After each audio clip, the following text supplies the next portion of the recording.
Hello, welcome to this video. There's going to be another volume 1 try vlog with the theme of Let's Ask the Audience.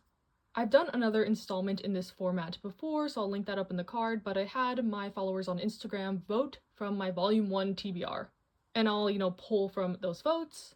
But what prompted this is I am extremely overwhelmed by my TBR, including digital and physical. I have 80 volume 1s that I have unread, so it's definitely getting out of control. So hopefully this will help me start to chip away at that. Here's a selection of some of the volumes that might be featured in this video. We'll see how it goes. But I'm definitely excited to dive in and see what y'all are wanting me to read. So let me go tally up the votes and stuff, and we'll get started. If you haven't watched one of these videos from me, I'm basically gonna read the volume or a couple volumes and just give kind of my immediate thoughts, and at the end, we'll rank them and kind of have a more comprehensive overview, I guess. But yeah, I have some new releases, I have some older ones that I haven't gotten to, all types of genres, so I hope you stick around if that sounds interesting. Okay, hello, I have read my first volume for this video, and that is volume 1 of Taemon's B-side.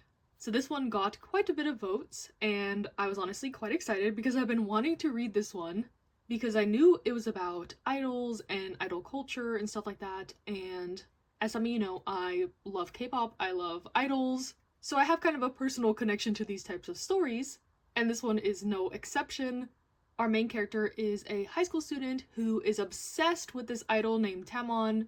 He is her oshi, her number one, and she has a job so she can get money to, buy albums and go to concerts and stuff like that, and she's kind of like a housekeeper. And coincidentally, the job she gets sent out on one day is to be the housekeeper for her idol. But when she gets to his house and sees him, off the clock, he has a completely different personality than his on-stage persona. He is, extremely gloomy, depressed, anxious. He's like in his hoodie and sweats in the corner of his room, just lamenting about life and his job, while his on-stage persona is this like sexy, wild type, ladies man, womanizer type personality.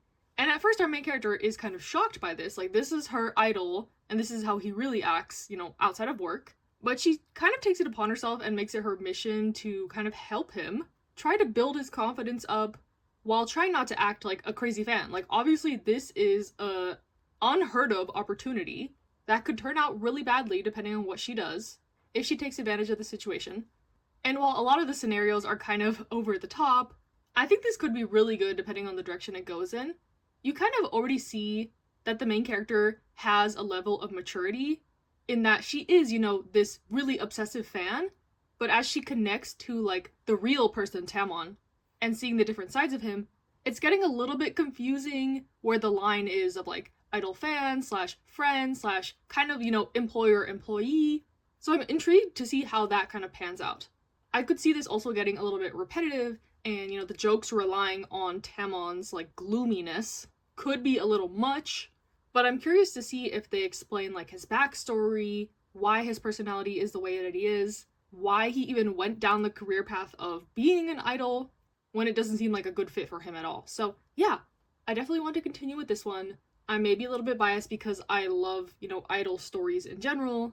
I'm very happy that they're, like, the same age in this one. That's a issue I've encountered in other, like, idol fan stories. But yeah, good start to this video. I like this volume 1. And I'll be back once I read something else. Okay, hello, I have read 2 more volume 1s, starting with volume 1 of Arya of the Beach Forest. This one is kind of just a cozy fantasy. It's about this girl who's a witch who kind of lives alone, secluded in the forest, and one day this talking wolf shows up at her doorstep. She takes in the wolf, and they kind of spend the winter together, making food, doing crafts, stuff like that. And kind of, I guess, the main conflict so far is that this witch girl is super secluded. She knows nothing really of the human world. She's a little bit fearful and distrustful of them.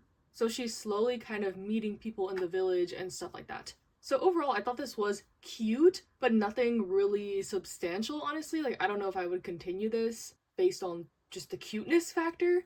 It would definitely need a little bit more substance to keep me hooked. But the art was cute, the characters were cute. And I did think it was interesting that this is kind of set in the modern world, but she's secluded in her little forest house, really removed from, like, technology and modern stuff, I guess. So it's a little bit jarring to see, like, you know, the villagers using like phones and stuff like that. But yeah, if you really like witch stories and kind of cozy fantasy, I would recommend this. But it was nothing amazing for me from this first volume. But a volume I did really like was Pink and Habanero. So this one is a high school romance, and it pretty much has the premise of Maid Sama. So our main character, the girl here, is starting high school. She has no friends really, and one day she stumbles upon this cafe that is like a night cosplay cafe, and of course the most, like, you know, handsome popular guy at school happens to work there secretly. But his whole gimmick is he's like super cold, rude to girls. He always turns them down when they confess to him. But at this cafe, obviously he has to act like a knight in shining armor. So the difference in his personality is like quite jarring to our main character. And he is like, you need to keep this a secret. They're not allowed to work like at their school. So they enter this sort of like pseudo friendship where she's keeping his secret and he's kind of slowly warming up to this girl. And I think so far it's really cute. I like this dynamic a lot. He's not like a complete asshole. You find out, you know, that he is working to take care of his family. And I think it's more so he like has no time for dating and these girls fawning over him. Like he has bigger things to worry about and he just rejects them really bluntly, I guess. And our main character is super cute too. Her best friend is like the really popular one that has boys fawning over her a lot. So she falls into the trope of like, you know, guys wanting to talk to her to get closer to her friend. But they're like in different classes or something, so she's trying to make friends in her own class and kind of branch out high school life.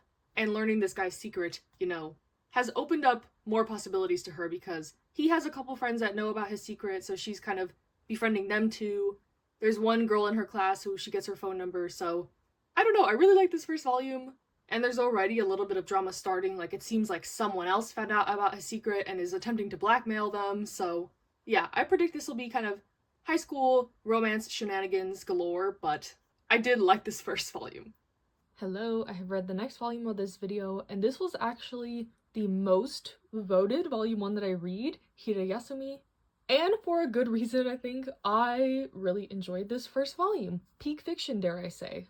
This one is about this man. He's kind of a part-time worker, kind of just floating through life, and he befriended this old woman who ends up passing away and leaving her house to him.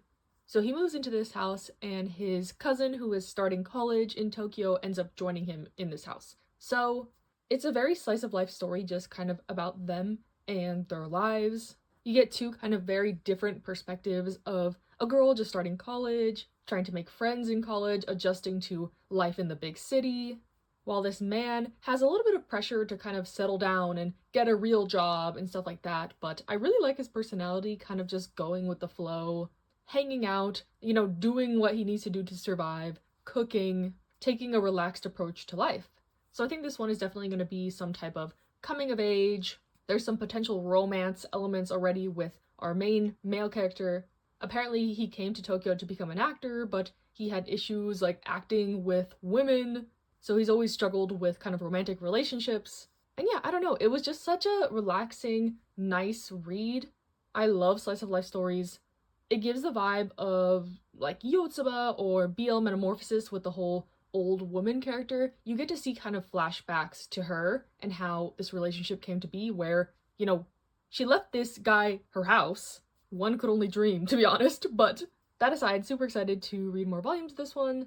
I get the hype. This one had a lot of buzz when it got announced as a physical release, and I can definitely relate to kind of both these characters as someone who is like in between the ages of them and kind of in between like the stages of life they're at. So yeah, I think a lot of people could get something out of this, especially if you like slice of life manga and kind of introspective human drama, kind of coming of age type stories for sure. Okay, my next read was Old Fashioned Cupcake. I didn't realize this wasn't a volume 1, it's a one-shot, but I know there is like another sequel volume to the story, but I picked this one up initially based on a lot of recommendations due to the fact that I like What Did You Eat Yesterday? She loves to cook, she loves to eat, and people were saying this is like the epitome of adult LGBT+ romance involving food, so I had to give it a try, and I'm glad that I did. This one shot was super cute in my opinion. It's about this office worker man who's about 40, and he's kind of just going through the motions of life. He doesn't feel like he needs to change anything. The risk outweighs the reward in kind of changing anything in his routine. And one of his coworkers takes it upon himself to kind of try to get him out of this rut. They start going out to cafes and doing kind of teen girl hobbies to try to like bring back some spark into their life, mix it up, that sort of thing. And through them doing all these activities like going to cafes, cooking together, hanging out on the weekends, feelings start to bloom. And yeah, I just thought it was a really nice one-shot kind of taking a look at trying to break out of the monotony of day-to-day life. Like, I am not as old as these characters, and as someone who works in kind of corporate America, I definitely feel the sentiment of like, you know, every day being the same. So yeah, I don't know, I thought their relationship was super sweet. It does bring up the fact that they have about a 10-year age gap. They are boss and subordinate.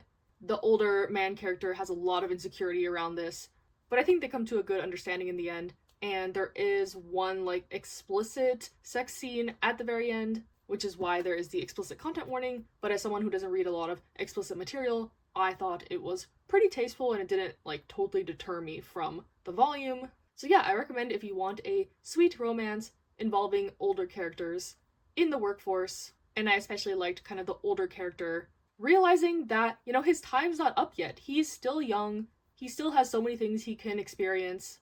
It was nice to see him break out of kind of his fear of trying new things and taking risks. So yeah. Okay, hello. I have read 2 more volumes, including volume 1 of Tokyo These Days. This is by Taya Matsumoto, who is an author I love and adore. So it was kind of a no-brainer to pick up his newest work coming out in English. And a couple people also recommended that I read this.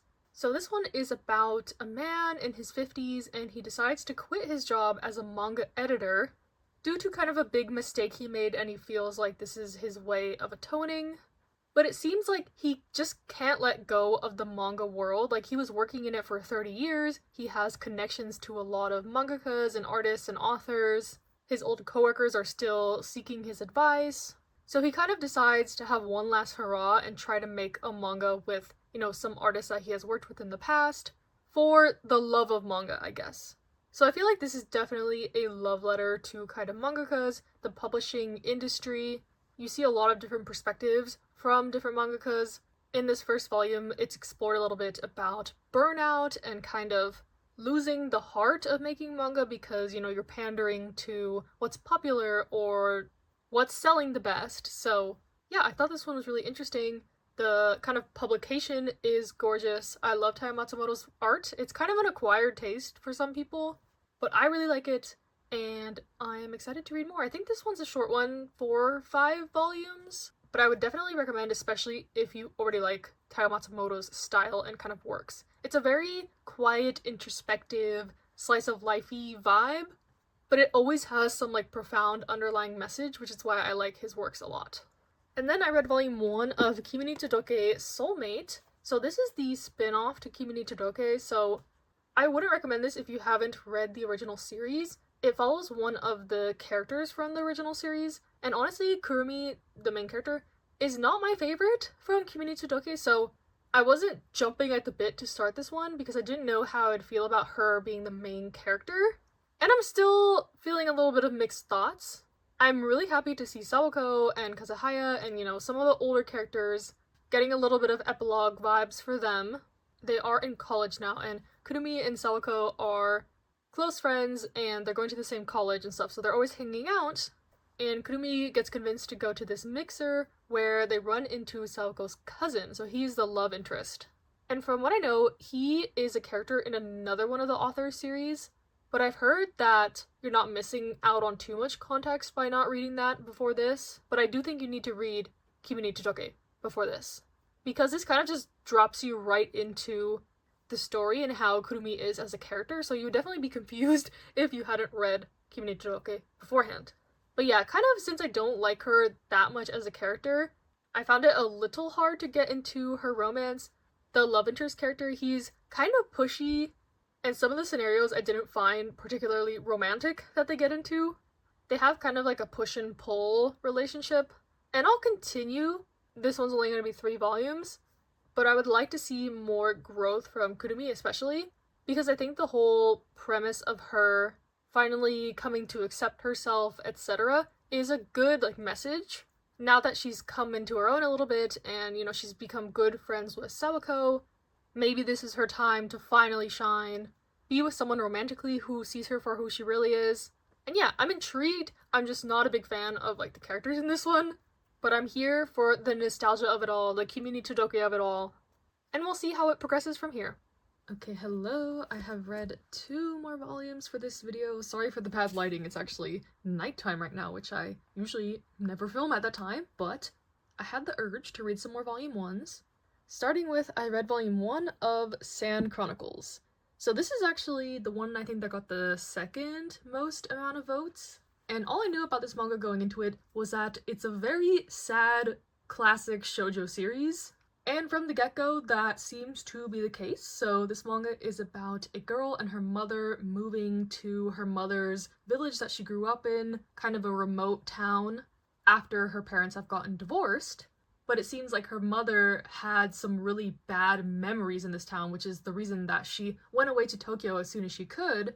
And at the beginning of this first volume, the mother actually commits suicide. So our main character is left here in a new environment with her grandmother and, you know, just trying to integrate to this new life in this foreign town to her, all while grieving, having her first love, and kind of, you know, just trying to navigate the world as a young woman. So yeah, I have a gut feeling that this is only the start of kind of the sadness and heartache that will be in this manga.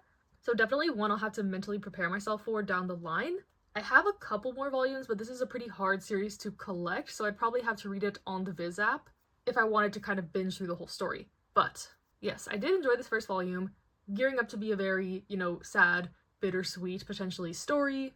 But I really like our main character. She seems very realistic to me, but I feel like that's just gonna make it worse down the line if bad things continue to happen to her, so yes.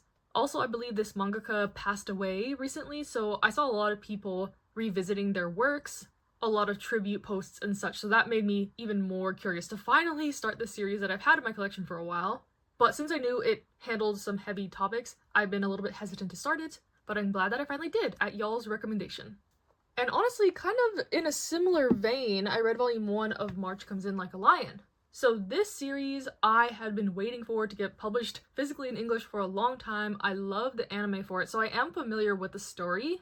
I had never read the manga though, and I kind of wanted to save this until we got some more volumes in English.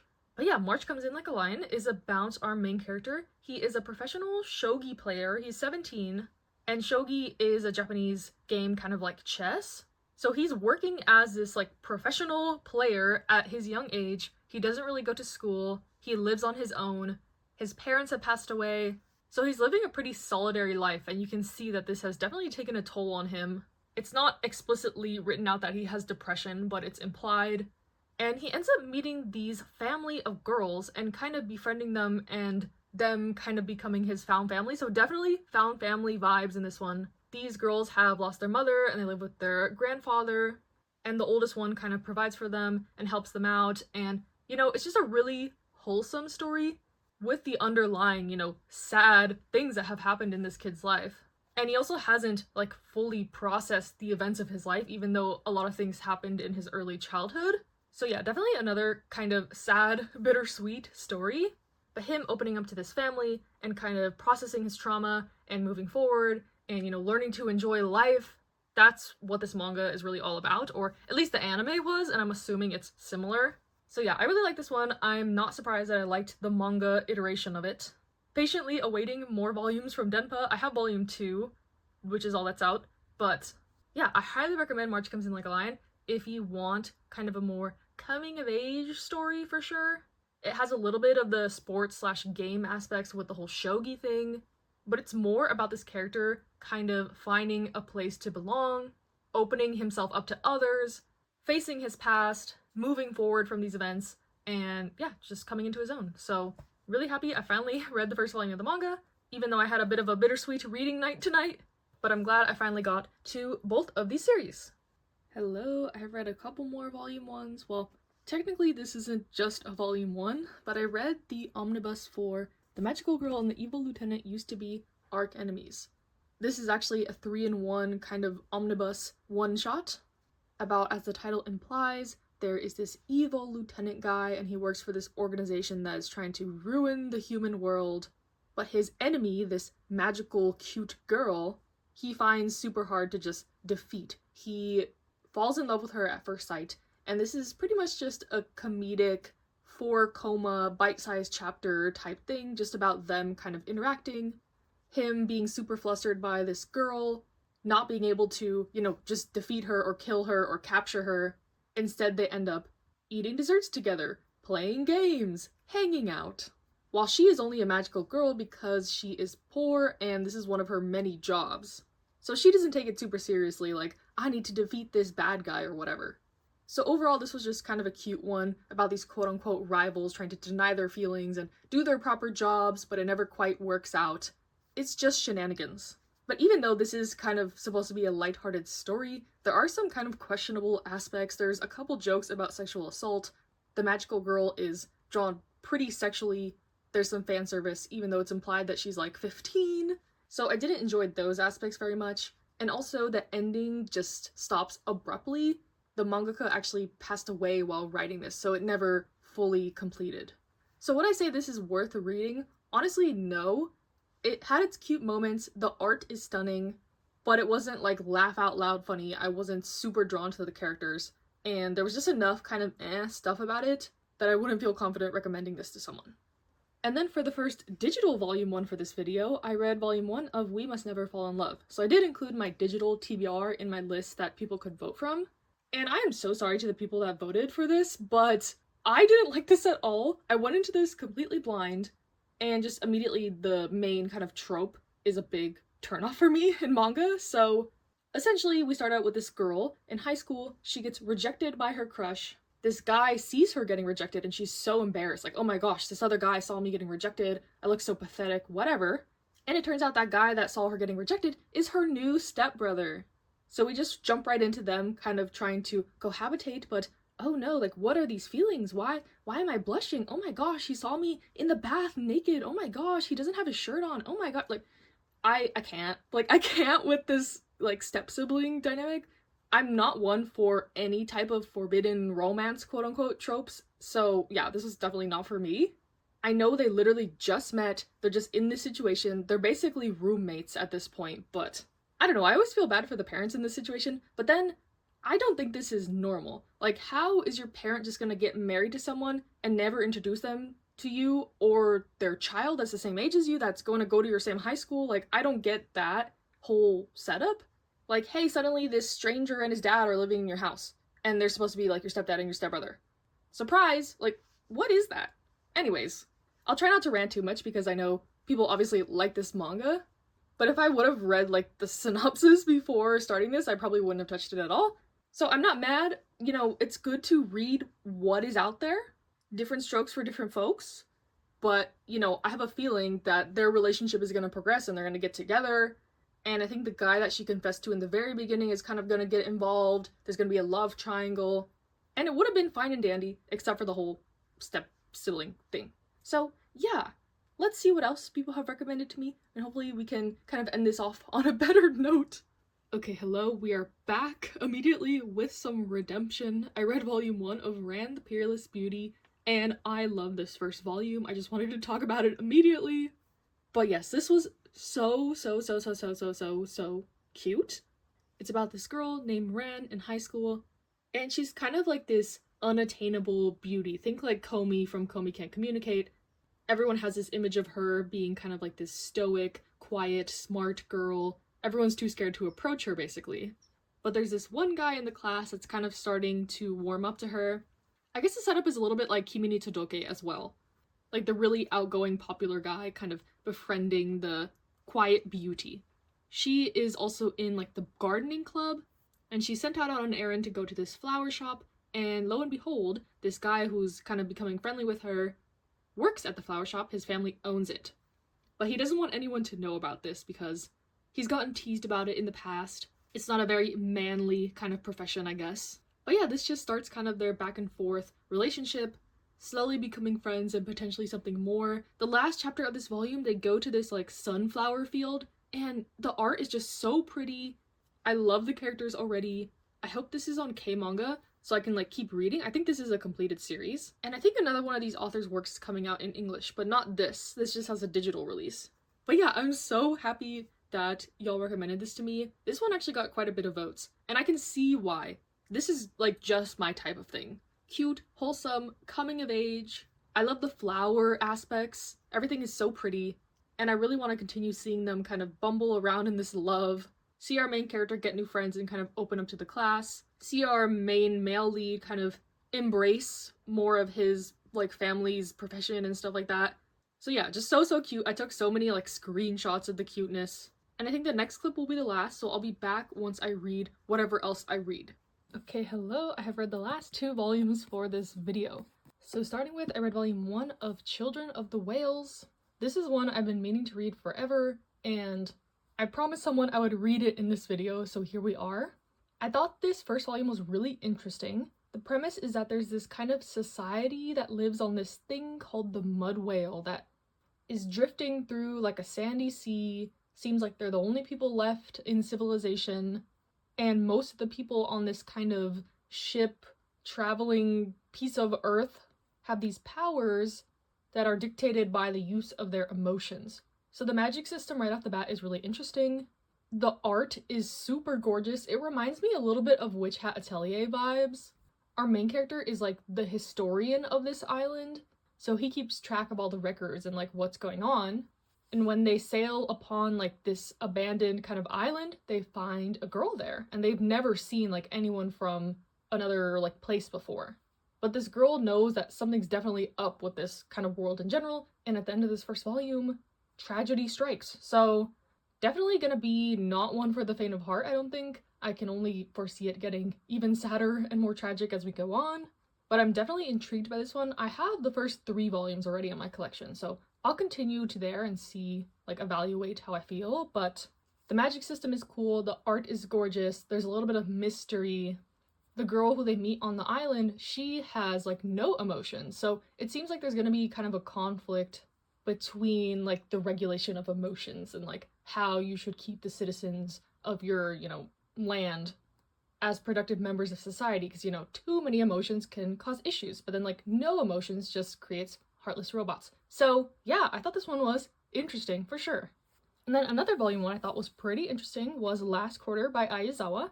I picked this one up solely based on the name. I love Nana, Paradise Kiss, Neighborhood Story, so I'm really glad to see that they're publishing more of Aizawa's works in English. I believe this is like a 3-volume series, and this is a 1.5 volume, so there'll be 1 more volume. But this one is kind of a like romance mystery, supernatural vibes. So we start out with this kind of high school girl, and she's running away from home, and she meets this mysterious kind of musician man from England. He's older, he's cool, so she decides to run away with him, but he doesn't show up to like their meeting point where they're supposed to run away, and she ends up getting into an accident while she was waiting for him. But so did this little girl. So they end up meeting in this kind of purgatory-esque place, and it's kind of fuzzy about if someone's a ghost or alive or dead, and this little girl she meets is trying to kind of solve the mystery of what really happened. So yeah, I thought this was good. The art is gorgeous, of course, as always, it's Aizawa. I like the little kid characters trying to like solve this mystery. It gives a little bit of, you know, playfulness to the story when there are some really dark topics like underneath. There's mention of suicide, drug addiction, infidelity, so nothing new to Aizawa's works, but I like the sort of mystery element that's at play. So yeah, definitely gonna read this one to the end. I think I kind of have the mystery figured out. Maybe I'll be proven wrong, but if I'm right, then maybe this isn't the most like well-crafted mystery or whatever, but I love Aizawa's storytelling. It really gets you sucked into the world, and I like the characters a lot.